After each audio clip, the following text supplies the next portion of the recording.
yìí fẹ́ o. tọ́ Bàbá wa gba Ìmáàmù lè Gàmbàrì àwọn ni wọ́n fẹ́ fún yín.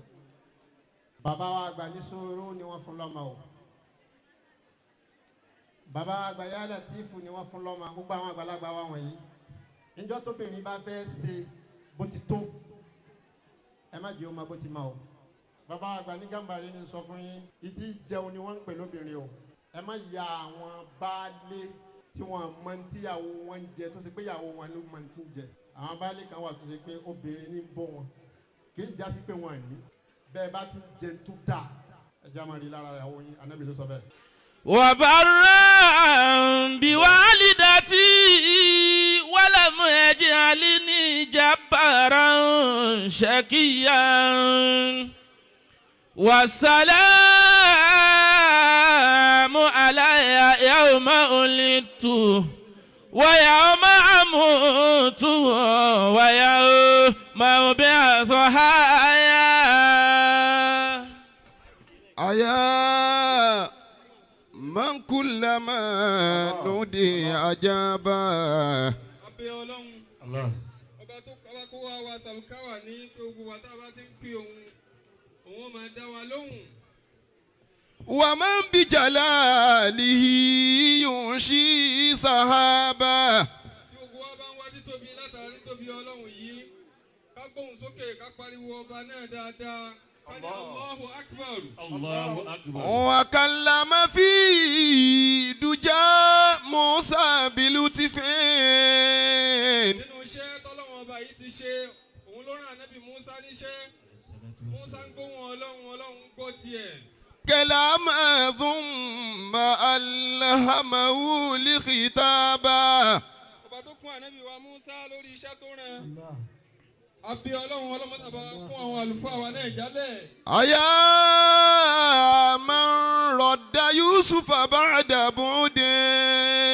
Ọdún ọjọ́ kìíní àná tọ́lọ́ ń dá padà fún ànábì wa Yakub pẹ̀lú wípàdé ọmọ rẹ̀ ànábì wa Yusuf àyèbí Ọlọ́run. وكان أبوه ينتهب انتهابا. Ògùn tọ́lọ́run ti ṣe ní ìran kan dùnú nínú ayé àwọn àlùfáà wa ظاهرا وباطنا Ọlọ́run má jẹ́ ó di ìbànújẹ́ láyéláyé. أيا من خص أحمد واصطفاه.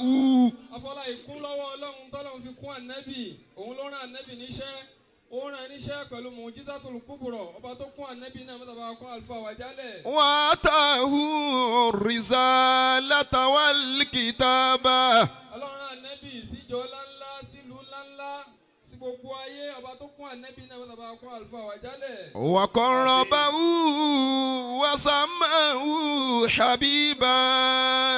Bàbá Mùkádàmù Járùlá kárí gbogbo jàmáà Jísàn lápapọ̀ bá ti tọrọ fáwọn àlùfáà wa lọ́ba kárí gbogbo wa náà. وأعتق من شفاعته رقابا. Àfi bí àìbí Ọlọ́run fún bàbá wa àgbà ìmáàmù wa àgbà ní Gàmbàrí ní ìkàlẹ̀ yìí ká ní ṣéèkù. شيخ. Ọlọ́mọdé lápadà sí ibú láéláé. وآتاه الرسالة والكتابة. Mùkádàmù àgbà kárí gbogbo jàmáà lọ́kùnrin lóbìnrin ọlọ́mọdé lápadà sí ibú. وقربه وسماه حبيبا. Àìbí Ọlọ́run fún gbogbo àwọn àlùfáà ní ìkàlẹ̀ yìí ọlọ́mọdé lápadà sí ibú. وأعتق من شفاعته رقابا. Àìbí Ọlọ́run kárí gbogbo ẹnì kọ̀ọ̀kan wa náà ọlọ́mọdé alápadà sí ibú láéláé. لك الفضل المبين على طي Olohunkemi منعت به. Wadafuta sawaba. الله Tabihi wadafuta sawaba. à ń bẹ̀ Olúwa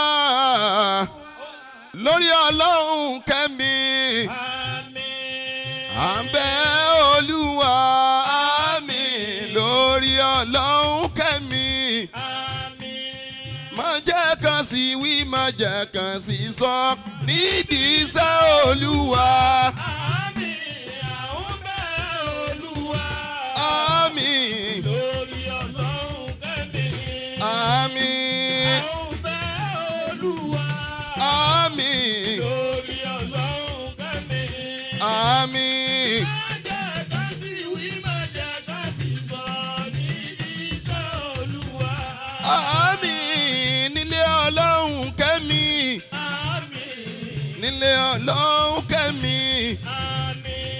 nílé Ọlọ́run kẹ́mi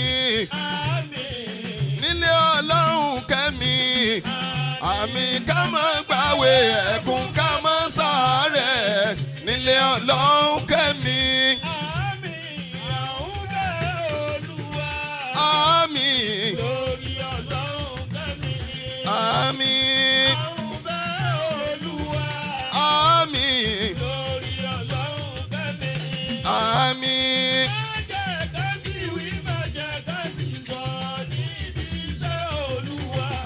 Àmín. Àwa ayé ń fẹ́ yín. Àwa ayé ń fẹ́ yín. Àwa ayé ń fẹ́ yín. Àmín. Àwa ayé ń fẹ́ yín. Àmì kérò ọ̀run ó máa pè yín lójijì. Àwa ayé ń fẹ́ yín. Àmín. Àwọn bẹ́ Olúwa. Àmín. Àmín. Àmín. Àmín. Nídìí sáà. Àmín. Má jẹ́ kán sí wí, má jẹ́ kán sí sọ. Bàbá Ọlọ́hunkẹ́mi, má jẹ́ kán sí wí, má jẹ́ kán sí sọ. Àmín. Má jẹ́ kán sí wí, má jẹ́ kán sí sọ. Àmín. À ń bẹ̀ Olúwa lórí Ọlọ́hunkẹ́mi. À ń bẹ̀ Olúwa. Àmín. Lórí Ọlọ́hunkẹ́mi. Má jẹ́ ká sí wí, má jẹ́ ká sí sọ nídìí iṣẹ́ Olúwa. Àmín. Àmín. Àmín. Àmín. Má jẹ́ ká sí sọ nídìí iṣẹ́ Olúwa. Bisimilahi ilafi. Ẹ dákun, ẹ dákun, ẹ jẹ́ máa wo àwọn àfáà wa, ẹ dákun. Gbogbo àwọn àgbàlagbà wa tá a máa tọrọ fún Ọlọ́run bá wa ṣàlékún kẹ́ wọn. Àmín ya Allah. Bàbá wa àgbà Tajul Adab. Rahimahullahu ta'ala. Àmín. Bàbá wa àgbà Tajul Mu'min. Rahimahullahu ta'ala. Àmín. Bàbá wa àgbà Lágbàjì. Rahimahullahu ta'ala. Àmín. Bàbá wa Tẹ́bíṣe. Rahimahullahu ta'ala. Bàbá wa Àmín. Lájí Àgbà. Rahimahullahu ta'ala. Àmín. Bàbá wa àgbà Níṣòro. Rahimahullahu ta'ala. Àmín. Bàbá àgbà Rìkìdómà. Rahimahullahu ta'ala. Àmín. Gbogbo àwọn ẹni rere wa níwájú rẹ̀ Ọlọ́run. Ọlọ́mọsàbá wa yọ́nú sí wọn jù báyìí lọ. Rahimahullahu ta'ala ajma'in. Àmín. Mo kí kalẹ̀ bàbá wa gbà al-Imam al-Gambari. Ṣéèkù. Wí dáadáa. Ṣéèkù. Wí dáadáa. Ṣéèkù. Wallahu yasimuka minan nasi. La ta'afu darakan wala tasa. Wala hawla wala quwwata illa billahi aliyyil azim. Bó bá bẹ lọ́hùn kọ́lọ́ ń fi ẹni retí ẹ́. Bá mi ka Suratu Qurayshi bàbá ni wọ́n ní. Ọba tó ṣe yín ní abiyamọ tó lójú rínà lára ọmọ ẹ̀. Tẹ́ fi mọ bí tẹ́nì kọ̀ọ̀kan wá kù sí. Ẹ sì ń ṣàtúnṣe wa lọ́dọ̀ Ọlọ́run. Bàbá àtìgbà yín àfẹlẹ́ ibẹ̀. Insha Allah. Ọlọ́run má jẹ́ yín ní ọmọ bànújẹ́ ń bẹ̀. Àmín ya Allah. Kẹ́sì máa pè wá, kẹ́sì máa ṣàtúnṣe wa. Ayé ò ti ráàyè mọ́, ẹ sì fa ayé yín lẹ̀. Gbogbo ààyè tẹ́yìn náà bá fẹ́ kọ́ba mi ó yọ̀ǹda fún yín. Ọlọ́run dákun wọlé eléyìí tẹ́ ṣe yìí, Ọlọ́run dákun má ṣá yọ̀ǹda rẹ̀. Àmín ya Allah. Suratu Quraysh. Bismillahirrahmanirrahim.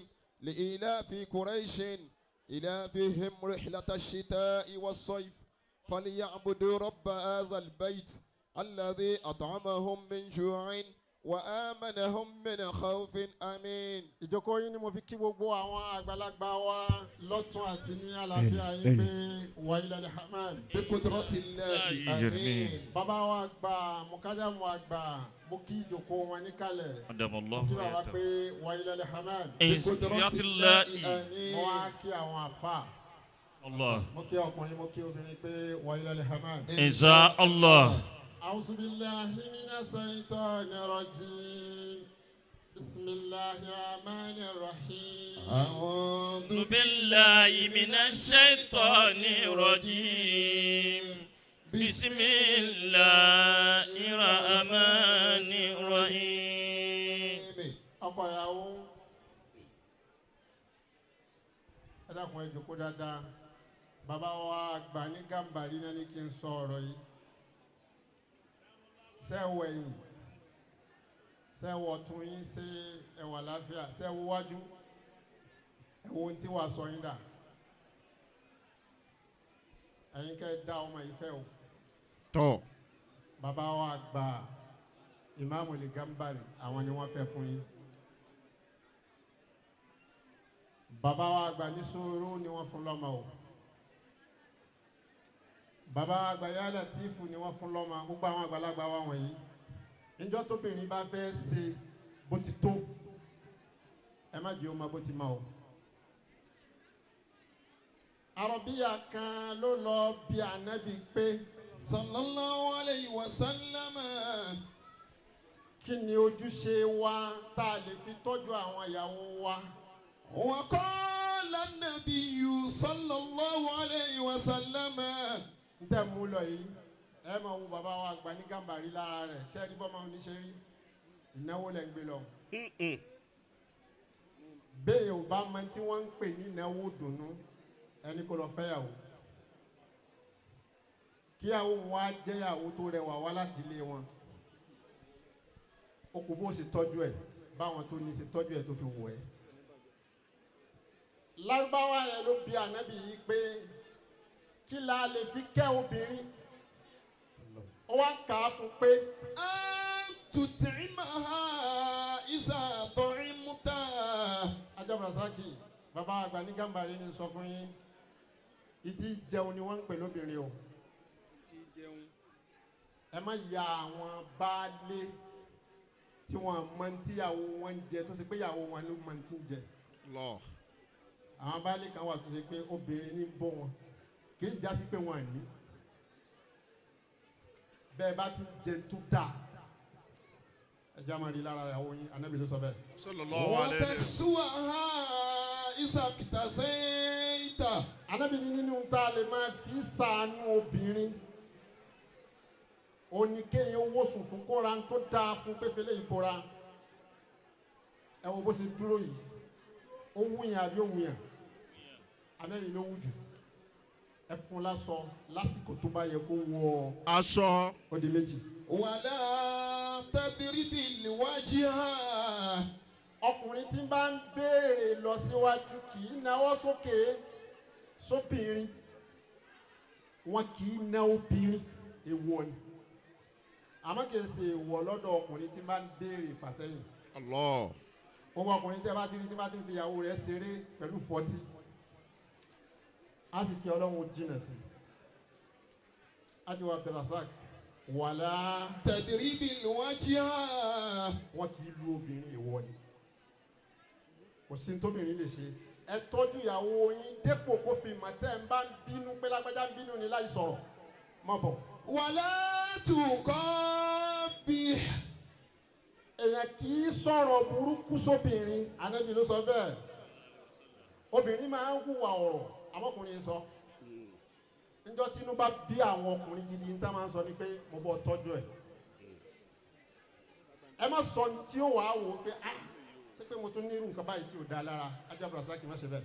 ولا تهجر إلا في البيت. bàtà níbi wàá parí ẹ̀ ó ní wala tahajjur إلا في البيت. má yẹ ìyàwó ẹ lódì kétíkèjì fi wá mọ̀ tọ́ba ní kí ló kó ìdààmú báwọn obìnrin láyé lẹ́nu àìsọ̀rọ̀ pọ̀ lẹ́nu àwọn ọkùnrin kan wà ẹ̀rín ìta wọn wà kò sí nínú ilé. Allah. Ìyàwó ní rí bá sọ tóbìnrin bá wò pé sóhun ní para wọn ní inú ilé báyìí yóò wá ẹnìkan tó fẹ́ máa bá sọ̀rọ̀ ẹ sọ̀rọ̀ ọ̀rọ̀ tọkùnrin ọlọ́kùnrin àtobìnrin olóbìnrin jọ fẹ́ máa sọ tí ò ní di wàhálà tíyàwó ẹ bá sẹ ẹ tẹ bá rí bí ó yẹ kẹ ẹ yẹn lódì ìjọ kan ṣoṣo náà ni kò sì sọ́sàn bẹ́ẹ̀ òru ni ajá brasaki ọlọ́run bẹ̀rẹ̀ síbẹ̀. àmín ya Allah. tó wá jẹ́ tóbìnrin ń kọ́. Qala an-nabiyyu sallallahu alayhi wa sallam. ẹni tó kọ́ alẹ́ kọ̀ọ̀kan náà là nábì. alayhi wa sallam. ó ní wọ obìnrin. Iza sallatil mar'atu khamsaha. ajá ẹ̀yin tí ń lọ báyìí ẹ̀yin lọ sáàyè tí inú tábàní tala láṣẹ ẹni tó kù tẹ́ ẹ máa wò ní. obìnrin ò wá ní ọlọ́run tó bá fẹ́ ní ọlọ́run gbọ́dọ̀ ní ọkọ rẹ̀ yẹn yẹn. gbogbo wa tẹ́ bá fi ní ọkọ yín ní kẹ́ lọ wá o àmì ẹ̀ di eléyìí mú. Iza sallatil mar'atu khamsaha. ànábì ní èyíkéyìí nínú obìnrin tó bá lè kí wákàtí 5 rẹ̀ tó pé. Wa samati shahraha. lẹ́yìn ìgbà tó kí wákàtí 5 rẹ̀ tó pé a tún wá béèrè wọ́n ní gbààwẹ̀ rọmọdánà rẹ̀ ní pípé. Wa hafizati farjaha. ájú wa ẹ dákun àfáwà wíyé olórin àgbáyé tó wá sóde olórin àgbáyé. Yakumullahu. sallallahu alayhi wa sallam. Wa hafizati farjaha. lẹ́yìn bàtà tí wọ́n á wọnú ìwé rẹ̀ ó gba àwẹ̀ rẹ̀ ó pé ó tún wá jẹ́ obìnrin tí ò lálásìírí kankan àfọ́kọ rẹ̀ tí mẹ́tẹ̀ẹ̀ta ìbá lè pe lára obìnrin kí ni ó ṣẹlẹ̀. Wa ta'ati ba'laha. kọ́kọ́ rẹ̀ ò ṣe dáa tó ní náà yín sì ń tẹ̀ láṣẹ. ajá ìyàwó rẹ̀ máa ń tẹ̀ láṣẹ ọkọ ni aláṣẹ tí ìyàwó tí ni anábì ni tó bá lè ṣe bẹ́ẹ̀. Dakhalati jannata rabbiha. tí wọ́n ń pè lóbìnrin nù ni yóò wà lè jẹ́ náà ọlọ́run láì ní wàhálà. ajá brasaki ẹ máa ka tí ẹ tún wá ka tí yín náà fún ẹ ka tí ìyàwó yín náà fún ìyàwó yín. ẹni ẹ sì máa dá tí kásẹ́mi kẹ́yìn náà ẹ gbọ́ Kùránì ẹ wá tu fún gbogbo àwa tí àwa lẹ́gbẹ̀gbẹ̀ yín tẹ́ ẹ bá lè máa lo ọ̀rọ̀ anábì wọn ìgbésí ayé yín ó máa tutù sí ní subhana rabbika.